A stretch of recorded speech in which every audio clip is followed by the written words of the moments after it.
গতকালকে রাত্রে একটা তাড়াহুড়ার অর্ডার আইসা পড়ছিল, যার কারণে সকাল সকাল উঠেই মেশিনে বসতে হয়েছিল। আসসালামু আলাইকুম বন্ধুরা, সবাই কেমন আছেন? আলহামদুলিল্লাহ, আমি আপনাদের দোয়া এবং আল্লাহর রহমতে অনেক ভালো আছি। আশা করি আপনারাও ভালো আছেন।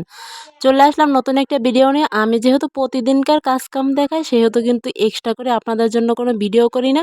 আমি সারাদিন যতটুকু করি সেতটুকুই একটু হালকা পাতলা দেখানোর চেষ্টা করি। তো গতকালকে রাত্রে যখন আমি ভিডিও এডিট করতেছিলাম, তখন একটা অর্ডার আসছিল সকালেই নিবে। তার কারণে সকালে ফজরের নামাজ পড়ে উঠেই কিন্তু কাজকাম শুরু করে দিছিলাম। আরও সংসারের কিছু কাজকাম আছে, সেগুলো গুছাইয়েই কিন্তু কাজটায় বসছিলাম। তো যাই হোক, ওখানে ওই জামাটার ওই হচ্ছে পায়জামাটা বানাইছিলাম, দেখতে কিন্তু মাশাআল্লাহ অনেক সুন্দর হয়েছিল। তারপরে রান্না বান্নার জন্য তরকারি কাটতে চলে আসলাম একটু বাতাসের নদীর ধারে। যেহেতু হচ্ছে বাড়ির মধ্যে অনেক বেশি গরম, সেহেতু একটু নদীর কাছে চলে আসছিলাম তরকারি কাটতে। এখানে কিন্তু অনেক বেশি বাতাস লাগে। এরপরে তরকারি কাইটা কুইটা নিয়ে যায় আর বাড়িতে হচ্ছে রান্না তুলে দিয়েছিলাম। এখানে হচ্ছে সিলভার মাছ দিয়ে হচ্ছে বেগুন, আলু আর হচ্ছে করলা দিয়ে ঝোল করব। তো আমি হচ্ছে সচরাচর একসাথে ২-৩ তরকারি দেই না। তারপর আমার শ্বশুরবাড়ি এখানে হচ্ছে সবাই হচ্ছে অনেকেই হচ্ছে ২-৩ তরকারি মিলাই একসাথে রান্না করে।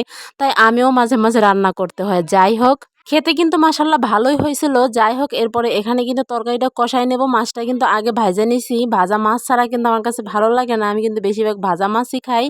এরপরে হচ্ছে এখানে দেখেন সব মশলাপাতি দিয়ে আবার সুন্দর করে কষায় নিব। আর করল্লাটা কিন্তু একদম তিতা লাগেনি। ঝোল করছিলাম তারপরও তিতা লাগেনি। যাই হোক, তারপরে হচ্ছে করল্লা একদম মচমচা করে ভাজিও করছিলাম। করল্লারই ঝোল আবার করল্লারই ভাজা।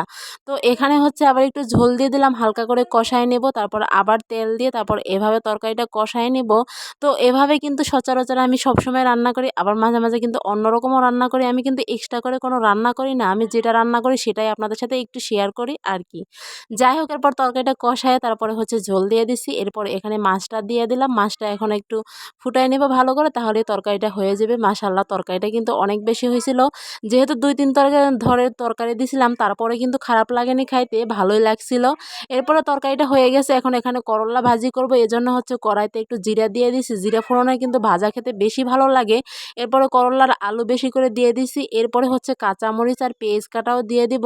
আর কাঁচামরিচের ভাজি ছাড়া আমার কাছে ভাজি ভালো লাগে না। গুঁড়া মশলা ব্যবহার করলে আমার কাছে ওই ভাজিটা খেতে ভালো লাগে না। সেজন্য আমি আজকে এভাবে করে ভাজি করছিলাম।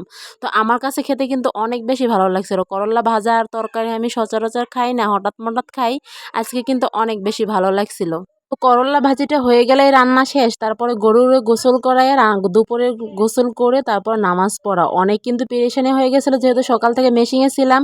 যাই হোক, আমার ভিডিওটা কার কার কাছে কেমন লাগছে অবশ্যই কমেন্টে জানাবেন। আর আমার জন্য একটু সবাই বেশি বেশি দোয়া করবেন। আপনাদের কাছে সবসময় একটু দোয়া চাই, সবাই একটু সবসময় বেশি বেশি দোয়া করবেন। আজকের মতো এখানেই শেষ করবো। সবাই ভালো থাকবেন, সুস্থ থাকবেন। আল্লাহ হাফেজ, টাটা, বাই বাই।